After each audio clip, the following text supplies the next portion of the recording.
Vamos falar sobre farmacocinética? Farmacocinética é o estudo do destino das substâncias administradas ao organismo, ou seja, o que o nosso corpo faz com os fármacos que usamos.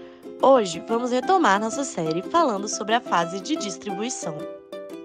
No nosso primeiro vídeo, quando falamos sobre absorção, citamos o metabolismo de primeira passagem hepática, um dos fatores que interfere na biodisponibilidade de um fármaco. Algumas vias são mais afetadas pelo metabolismo de primeira passagem hepática, sobretudo a oral, em que a absorção se dá pelo trato gastrointestinal e os fármacos passarão primeiro pela circulação porta, proveniente do fígado, antes de chegarem à circulação sistêmica.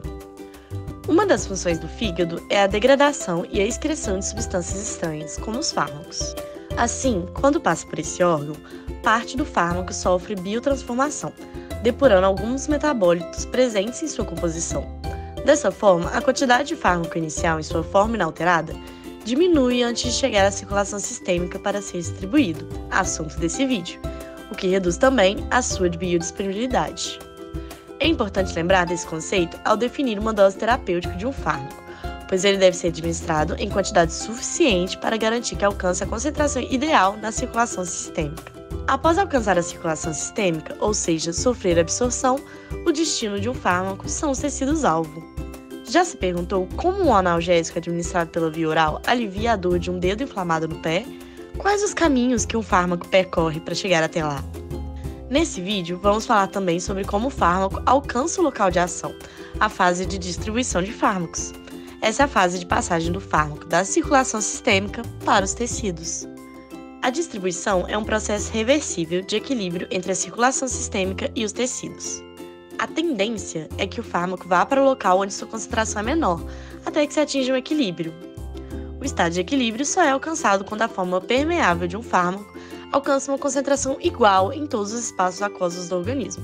Contudo, ainda que a tendência seja de equilíbrio, outros processos interferem, de forma que em alguns compartimentos haverá mais fármaco do que em outros. Para entender melhor, é importante compreender o conceito de volume e distribuição, que trata-se do volume teórico de líquido contendo fármaco na mesma concentração que no plasma. A concentração que uma dada quantidade de fármaco vai atingir no plasma é imprevisível e precisa ser determinada.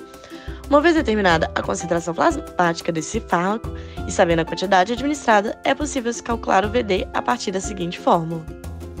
Além do sangue, o organismo possui diversos compartimentos aquosos e os fármacos raramente se associam de forma exclusiva a apenas um. Assim, o volume no qual o fármaco se distribui é chamado de volume de distribuição aparente.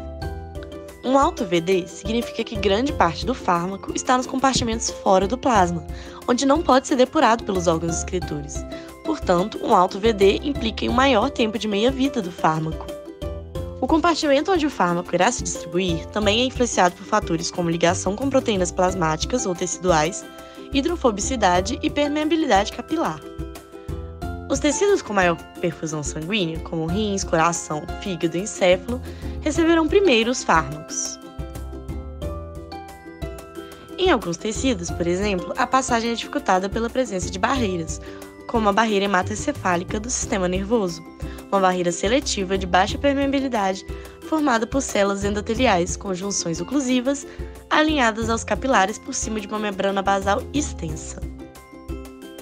Fármacos desenvolvidos para atravessar a barreira hematocefálica devem ser altamente lipofílicos ou terem afinidade pelos transportadores seletivos presentes nela.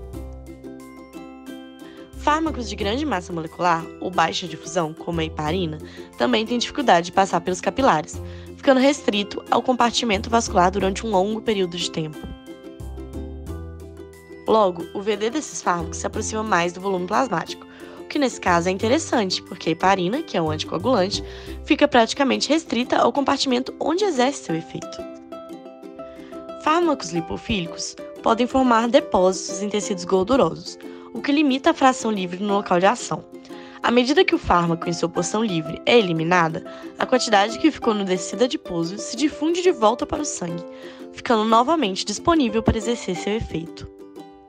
Os fármacos livres também podem se ligar de forma reversível às proteínas plasmáticas, como a albumina, o que os torna incapazes de serem distribuídos devido à seletividade das membranas dos tecidos.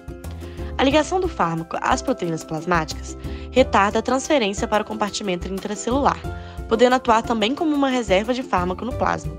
À medida que o fármaco livre é absorvido, a tendência é que o restante se desligue da proteína, de forma que a concentração do fármaco fique constante no sangue.